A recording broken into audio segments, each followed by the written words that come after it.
ಏನಿಲ್ಲ, ಕಾಮಗಾರಿಗಳು ನಡೀತಿದೆಯಲ್ಲ ಪಟ್ಟಣದಲ್ಲಿ, ಅದನ್ನು ವೀಕ್ಷಣೆ ಮಾಡ್ತಾ ಇದ್ದೀವಿ ಅಷ್ಟೇ.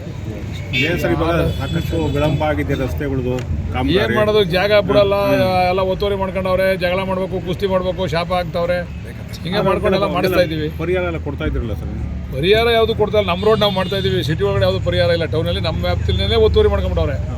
ಹೆಂಗೆ ಮಾಡ್ಬೇಕಲ್ಲ, ಇದ್ರೆ ಶಾಪ ಹಾಕ್ತಾರೆ, ಎಲ್ಲ ಮಾಡ್ತಾರೆ, ಬೈತಾರೆ. ರಂಗಸ್ವಾಮಿ ರಥೋತ್ಸವ ಬಂತು ಸರ್, ಈಗ ದನಗಳ ಜಾತ್ರೆ ಎಲ್ಲ ಆಗುತ್ತೆ. ಅವೆಲ್ಲ ಮಾಡಕ್ಕೆ ಹೇಳಿದ್ದೀವಿ. ಈಗೆಲ್ಲ ಮೀಟಿಂಗ್ ಕರ್ತಿದ್ದೀನಿ, ಯಾವ್ದು ಡೇಟ್ ಕೊಟ್ಟಿದ್ದೀನಿ ಮೀಟಿಂಗ್. ಸಮಸ್ಯೆಗಳಿದೆ ಅವೆಲ್ಲ ಅಟೆಂಡ್ ಮಾಡ್ತೀವಿ. ಅವೆಲ್ಲ ಏನು ಸರ್, ಈ ರಸ್ತೆ ಏನು ಸರ್ ಇದು? ನಮ್ಮ ಟೀಮು ಸಜ್ಜಾಗಿದೆ ಎಲ್ಲಾನು ಎದುರಿಸೋಕ್ಕೆ. ನಮ್ಮ ಪುರಸಭಾ ಟೀಮು ಎದುರಿಸ್ತದೆ ಅದು. ಸರ್ ಈಗ ನಟ್ಟು ಬೋಲ್ಟ್ ವಿಚಾರವಾಗಿ ಏನು ಹೇಳ್ತೀರಿ ಸರ್? ಏನು ಹೇಳಿ, ನಾನು ನೆಟ್ಟು ಶಿವಕುಮಾರ್ ಅವ್ರ ಹೇಳಿಕೆ ವಿಚಾರ, ಯಾರು ಲೂಸ್ ಆಗೋದು ಅವ್ರಿಗೂ ಟೈಟ್ ಮಾಡ್ಕೊಂಬತ್ತೀವಿ ಒಂದು ಕಡೆಯಿಂದ. KC ರಸ್ತೆ ಸರ್, KC ರಸ್ತೆ ರಂಗಸ್ವಾಮಿ ರಸ್ತೆನೂ ಮಾಡ್ತಾ ಇದೀವಿ. ಹೆಬ್ಬಾಗ್ಲ ಹತ್ರ ಸ್ವಲ್ಪ ಹೈಟ್ ಮಾಡಿಬಿಟ್ಟಿದ್ದಾರೆ. ಅದು ನೋಡೋಣ, ಅದು ಅಲೈನ್ಮೆಂಟ್ ಮೇಲೆ ಮಾಡವ್ರೆ ಸರ್. ಲೆವೆಲ್ ತಗೊಂಡು ಅದು ನೋಡ್ಕೊಂಡು ನಾನು ಹೇಳ್ತೀನಿ. ನನಗೆ ಗೊತ್ತಿಲ್ಲ, ನಾನು ನೋಡಿಲ್ಲ. ಈಗ ಹೋಗ್ಬೇಕಾದ್ರೆ ನೋಡ್ಬಿಟ್ಟು ಹೇಳ್ತೀನಿ. ಕಾಡುಗೊಲ್ಲರ ವಿಚಾರವಾಗಿ ಸದನದಲ್ಲಿ ಮಾತಾಡಿದ್ದಾರೆ.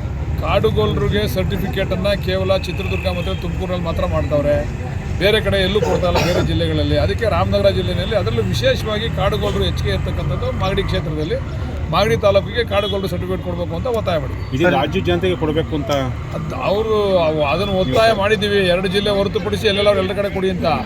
ಆದರೆ ನಂದು ಕ್ಷೇತ್ರದ ತೊಂದರೆ ಆಯ್ತದಲ್ಲ, ಅದನ್ನು ಸರಿಪಡಿಸ್ಕೊಡಿ ಅಂತ ಹೇಳಿದ್ದೀವಿ. ಅದಕ್ಕೆ ಮಂತ್ರಿಗಳು ಆಯಿತು ಅಂತೇಳಿ ಉತ್ತರ ಕೊಟ್ಟಿದ್ದಾರೆ. ತಿರುಮಲೆ ರಸ್ತೆ ಯಾವಾಗ ಮಾಡ್ತೀವಿ ಸರ್? ತಿರುಮಲೆ ಸರ್ಕಲ್ ಒಂದೇ ಸರಿ ಎಲ್ಲ ಮಾಡೋಕ್ಕಾಗಲ್ಲ, ಮಾಡ್ತೀವಿ. ನೆಕ್ಸ್ಟ್ ಈ ರಸ್ತೆ ಎಲ್ಲ ಆದ್ಮೇಲೆ ನೆಕ್ಸ್ಟ್ ಅದಕ್ಕೆ ಕಣ್ಣಾಕದೀವಿ ನಾವು. ಸರ್ ಈಗ ತರಕಾರಿ ಮಾರುಕಟ್ಟೆ ನಿರ್ಮಾಣಕ್ಕೆ ಏನೆಲ್ಲ 8 ಕೋಟಿ ಸ್ಯಾಂಕ್ಷನ್ ಆಗತ್ತೆ ಕಣ್ರಿ. ಸರ್ಕಾರದಿಂದ ಆಚೆಗೆ ತರಕ್ಕೆ ಒದ್ದಾಡ್ತಾ ಇದ್ದೀವಿ. ನೋಡಿ, ಇವರೆಲ್ಲ ಇಂಜಿನಿಯರ್ಗಳು ಅವರ ಓಡಾಡ್ತಾವ್ರೆ. ಅದು ಆಚೆಗೆ ಬಂದ ತಕ್ಷಣ ಟೆಂಡರ್ ಕರೆದು ಶುರು ಮಾಡ್ತೀವಿ. ನಾಳೆ ಟೆಂಡರ್ ಕರೆಯೋಕ್ಕೆ ರೆಡಿ ಮಾಡ್ಕೊಂಡು. ಸರ್ ಈ ಗಾಂಧಿನಗರ ಸರ್ಕಲ್ ವೃತ್ತ ಅಗಲೀಕರಣ ಮಾಡ್ತಾರೆ ಹೇಗೆ ಅಂತ ಸರ್? ಅದು ಅಗಲೀಕರಣ ಮಾಡಿದ್ದೀವಿ. ಗಾಂಧಿ ಸ್ಟ್ಯಾಚ್ಯೂ ಮಾಡಿಸಿದ್ದೀವಿ, ನಿಂತಿರೋ ಗಾಂಧಿ ಸ್ಟ್ಯಾಚ್ಯೂ ಮಾಡಿಸಿದ್ದೀವಿ. ಕೂತಿರೋದು ಮಾಡಿದ್ರೆ ಅಗಲ ಜಾಸ್ತಿ ತಗೋತದೆ ಅಂದ್ಬಿಟ್ಟು ನಿಂತಿರೋದನ್ನ ಸ್ಟ್ಯಾಚ್ಯೂ ಮಾಡಿಸಿದ್ದೀವಿ, ಎಲ್ಲ ಮಾಡಿದ್ದೀವಿ. ಅದನ್ನು ಅಕ್ಟೋಬರ್ 2ನೇ ತಾರೀಕು ಅದನ್ನು ಉದ್ಘಾಟನೆ ಮಾಡ್ತೀವಿ, ಪ್ರತಿಷ್ಠಾಪನೆ ಮಾಡ್ತೀವಿ. ಈಗ ಗುಡಿಯಮ್ಮನಹಳ್ಳಿ ರಸ್ತೆ ಸರ್ ದೀಪ ಉರಿತಾ ಇಲ್ಲ ಸರ್? ಅವೆಲ್ಲ ದೀಪ ಉರಿತಾ ಇಲ್ಲ ಅಂತಲೇ ಬಂದಿದ್ದೀವಿ. ನಿರ್ವಹಣೆ ಇಲ್ಲ, ಅದೆಲ್ಲ ಸರಿ ಮಾಡ್ತೀವಿ. ಈಗ ಅದು ನೋಡೋಕ್ಕೆ ಬಂದಿದ್ದೀವಿ. ಬಾಲಕೃಷ್ಣ ಪಾರ್ಕ್ ಏನು ಮಾಡ್ತೀವಿ ಸದ್ಯ ಪಾರ್ಕ್ಗೆ ಆಮೇಲೆ ಮುಂದೆ ಕಾಣಿಸ್ತೀವಿ. ಹೇಳಿ ಸರ್. ಬಾಲಕೃಷ್ಣ ಅವರ ಅಭಿವೃದ್ಧಿ ಬಗ್ಗೆ ಚಿಂತನೆ ಆಯಿತು. ಅಧಿಕಾರಿಗಳು ಬಾಲಕೃಷ್ಣ ಅವರ ಅಭಿವೃದ್ಧಿಗೆ ಕೈ ಜೋಡಿಸ್ತಾವ್ರೆ. ಇರಲಿ, ಏನು ಮಾಡೋ, ಸಣ್ಣ ಪುಟ್ಟ ವ್ಯತ್ಯಾಸಗಳು ಇರ್ತವೆ. ಎಲ್ಲ ಅಧಿಕಾರಿಗಳು ಕೆಲಸ ಮಾಡ್ತಾವ್ರೆ. ಅವ್ರಿಗೂ ಬೇರೆ ಬೇರೆ ತೊಂದರೆಗಳು, ಸಮಸ್ಯೆಗಳು, ಅಡಚಣೆಗಳು ಎಲ್ಲ ಬರ್ತಾವೆ. ಅದನ್ನು ಎದುರಿಸಿ ಪಾಪ ಅವ್ರನ್ನೂ ಸಮಾಧಾನ ಮಾಡಿ, ಇಲ್ಲೂ ಸಮಾಧಾನ ಮಾಡಿ ಕೆಲಸನೂ ಮಾಡಬೇಕು. ಕಸ ವಿಲೇವಾರಿ ಘಟಕ ಏನು ಮಾಡ್ತೀವಿ ಸರ್? ಅದನ್ನು ರೆಡಿ ಮಾಡ್ತಾ ಇದ್ದೀವಿ ಸರ್. ಒಂಚೂರು ಜಾಗ ಹುಡುಕ್ತಾ ಇದ್ದೀವಿ. ಇವ್ನಿಗೆ ಹೇಳಿದ್ದು ಏನಾಯ್ತಾ? ಅಲ್ಲೇ ಹೋಗ್ಬೇಕು. ದಿವಸ ಬೆಂಕಿ ಬೀಳ್ತಾ ಇದೆ ಮುಂದೆ ಹೆಂಗದ ಪಾಣಿಲಿ ಅದು ಎಂಟ್ರಿ ಆಗಿದೆ ಅಷ್ಟೇ. Thank you sir.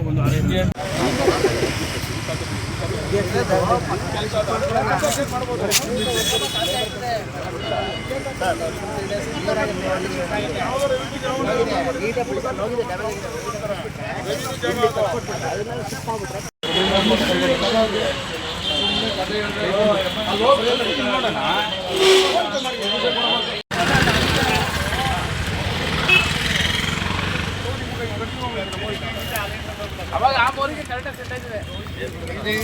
ಇನ್ನೊಂದು ಅಷ್ಟು ಬಂದು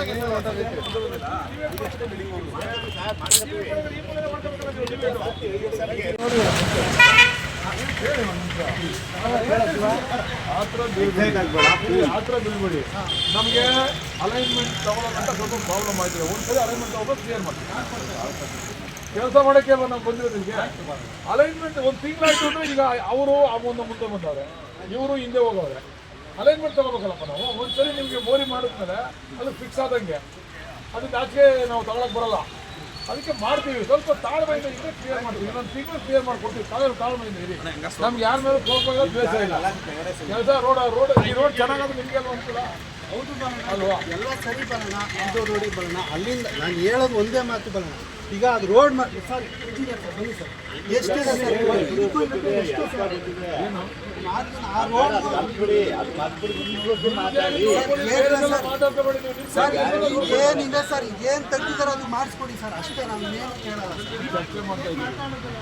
ಅದನ್ನೇ ಮಾಡಕ್ಕೆ ಬಂದೀವಿ. ನಮ್ಗೇನು ಯಾರ ಮೇಲೆ ನಿಂದು ಅಂತ ಗೊತ್ತಾ? ನಮಗೆ ಸುಮ್ಮನೆ ದ್ವೇಷ. ನಮಗೆ ನಾವು ರೋಡ್ ಅನುಕೂಲ ಆಗಲಿ ಅಂತ ಬಂದಿದ್ದೀವಿ. ಅಷ್ಟ್ಬಿಟ್ರೆ ಬಿಟ್ಬಿಟ್ರೆ ಎಲ್ಲ ಮುಂದಕ್ಕೆ ಕಟ್ಕೊಂಡ್ಬಿಡ್ತಾರೆ. ಎಷ್ಟು ಕಟ್ಟಾಗ ಗೊತ್ತಾ? ಲೆಕ್ಕ ಕೊಡಲ್ಲ. ಯಾರು ಓಡಿಸೋದು ಇವಾಗ ಬಿಲ್ಡಿಂಗ ಹೊಡೆದ್ರೆ ಬೇಜಾರು ಮಾಡ್ಕೊತಾರೆ. ಕಟ್ಟಬೇಕಾದ್ರೆ ಅವ್ರ ಲೆವೆಲ್ ಕಟ್ಕೊಂಡು ಮುಂದ್ಗಡೆ ಒಂದು 3-3 ಜಾಗ ಬಿಟ್ಟಿರ್ತಾರಲ್ವಾ? ಈಗ ಯಾವುದೇ ಒಂದು ಮಾಡ್ಬೇಕಾದ್ರೆ ಇಲ್ಲಿ ನೀವು ನಿಮ್ದು ಇಲ್ಲಿ ಕರೆಕ್ಟಾಗಿ ಅಲ್ಲಪ್ಪ ಈಗ ನೀವು ಇಲ್ಲೊಂದು 3 ಅಡಿ 4 ಅಡಿ ಬುಟ್ಟಿ ಇಲ್ಲಿ ಕಟ್ಕೋಬೇಕಲ್ಲಪ್ಪ ನೀನು ಯಾರು ತಗೊಂಡು ರೋಡ್ ಕೊಡ್ತಾರೆ ನಿಮ್ಮ ಮನೆ ಅಂಗಡಿ ಕಟ್ಕೊತೀರ ನಿಮ್ಮ ಮನೆ ಹತ್ರ ವಿಚಾರ ಏನಿದು ಚರ್ಚೆ ಮಾಡಕ್ಕೆ ಹೋದ್ರೆ ಎಲ್ಲರಿಗೂ ಬೇಡ ಚರ್ಚೆ ಮಾಡೋದು ಕ್ಲಿಯರ್ ಮಾಡಿಕೊಡ್ತೀವಿ ರೋಡ ಈಗ ಅವರೆಲ್ಲ ಅಲ್ಲೊಂದು ಆ ಕಡೆ ಹೋಗ್ತೀವಿ ಏನು ಮಾಡಿ ಹೊಡಿಲ್ಲ ಅವ್ರು ಆಯ್ತಾ ನೀವೇ ಕಟ್ಟಿಕೋಬೇಕಾದ್ರೆ ಮುಂದ್ಗಡೆ ನಿಮ್ಮ ಆಸ್ತಿನ ಒಂದು 3 ವರ್ಷ 4 ವರ್ಷ ನಾಳೆ ಫ್ಯೂಚರ್ ಬಿಟ್ಕೊಂಡು ಒಂದು 5 ಅಡಿನ ಆಮೇಲೆ ಕಟ್ಕೋಬೇಕಲ್ಲ ಇದಕ್ಕೆ ಇರೋದನ್ನೆಲ್ಲ ಪೂರ್ತಿ ಹಾಕಿಬಿಟ್ಟು ರೋಡ್ ತಂದು ಏನು ಮಾಡೋದು ನಾವು ಆಮೇಲೆ ನನಗಾಗಿ ಮಾಡ್ತಾರೆ ಅದು